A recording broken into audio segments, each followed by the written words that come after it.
Assalamualaikum warahmatullahi wabarakatuh.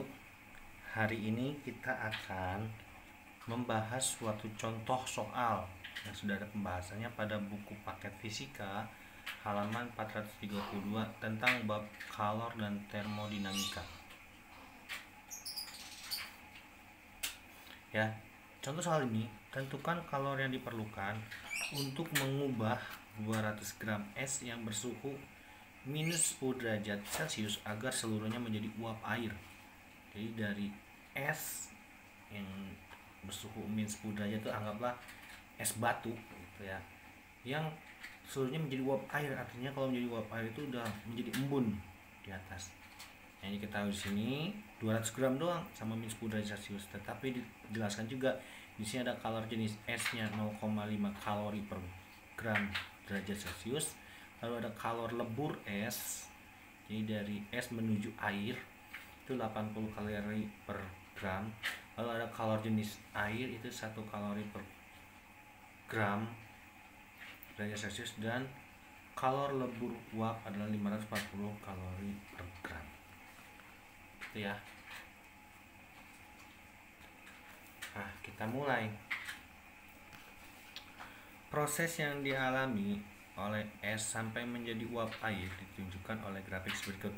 Bahasanya nih, di sini ada garis Y-nya itu T suhu derajat, lalu garis ke kanannya ini kalornya. Kalor yang dinaikkan, semakin naik kan kalornya semakin tinggi, karena dari ini kelihatan jumlah kalor akan semakin banyak. Mulai dari di sini ya, minus 10 derajat naik menjadi 0 derajat, dari 0 derajat tetap 0 derajat, ini sudah mulai melebur ya. Nah, kalau lebur es di sini dari es menjadi air. Lalu dari C ke D dinaik suhunya, anggap dipanaskan, dididihkan ya sampai mendidih. Dari didih D ke E, ini udah kalor, ini kalor uapnya nih. Sini lebur uap. Nah, garis lebur uap sini. Oke. Jadi kita harus bisa bahas satu persatu. Dari nilai A ke B. Nah, dari A ke B itu S menerima kalor. Nah, menerima kalor menaikkan suhu S dari minus 10 derajat sampai 0 derajat. Nah, dia menerima kalor nih. Selisihnya deltanya adalah minus 10 ya. Delta T-nya berarti minus 10. Kan 0 dikurangi minus 10 jadi plus 10. Harusnya jadi plus 10 nih. Ya, jadi plus 10 ya. 0 dikurangi minus 10 derajat jadi 10 derajat Celcius. Rumus kalor AB ini kalor yang diterima itu massa kali kalor jenis S. Kenapa kalor jenis S? Dia masih S di sini, masih berbentuk S, dikali delta T selisih antara suhu sesudahnya dikurangi suhu sebelumnya ya, sehingga 0 dikurangi minus 10 jadi plus 10. 10 kali 200 itu 200, 2000 dikali 0,5 berarti 1000 kalori. Ini garis AB. Lanjut kita ke garis BC. Nah, perhatikan ketika di BC, B ke C, ini S menerima kalor untuk melebur. Ya, S menerima kalor untuk melebur ya, pada suhu 0 derajat Celcius. Sehingga rumus kalor BC itu adalah massa kali kalor lebur S. Nilainya adalah 200 kali 80 sama dengan 16.000 kalori gitu ya. Lalu dari garis C ke D itu es yang telah mencair seluruhnya menerima kalor untuk menaikkan suhu dari 0 derajat sampai 100 derajat Celcius. Padahal awalnya masih es di sini, masih es tapi menuju ke atas. Nah, ketika menuju ke atas itu menjadi air, dia enggak menggunakan kalor jenis es ya, enggak menggunakan kalor jenis es, tetapi menggunakan kalor jenis air walaupun awalnya masih 0 derajat.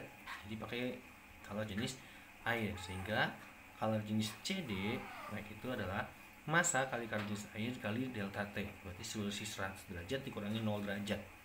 200 kali 1 200 dikali 100 20.000 kalori. Sudah dapat ya. Nah, jadi kita garis DE. D ke E ini adalah es yang tadi telah menjadi air, terus air menerima kalor untuk menguap pada suhu 100 derajat. Maka rumusnya nanti adalah yang ini DE ya.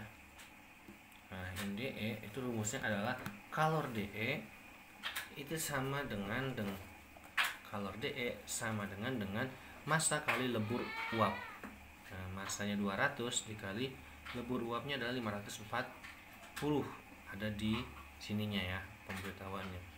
Lebur uapnya 540 sehingga 200 kali 540 adalah 108.000 kalori.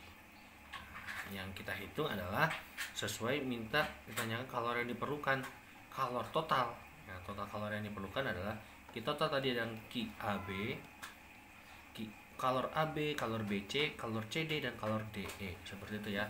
Kalor AB tadi dapat 1000, kalor BC dapat 16.000, kalor CD dapat 20.000, kalor DE dapat 108.000. Ditotalkan menjadi 145.000 kalori. Ini bisa disimpulkan menjadi 145 kilokalori. Artinya dia naik 3 tahap ke atas ya, kilokalori. Nah, itulah jawaban untuk menentukan total kalor pada perubahan dari es menjadi uap air ya. Jadi berdasarkan grafik pembahasan tersebut dapat disimpulkan bahwa kalor lebur itu sama seperti kalor beku, kalor uap itu sama dengan kalor embun, BC itu sama dengan garis lebur DE garis uap, dan CB itu garis beku ED sama garis embun, sama aja ya. Oke, terima kasih, semoga bermanfaat untuk pembahasan contoh soal ini. Sekian, assalamualaikum warahmatullahi wabarakatuh.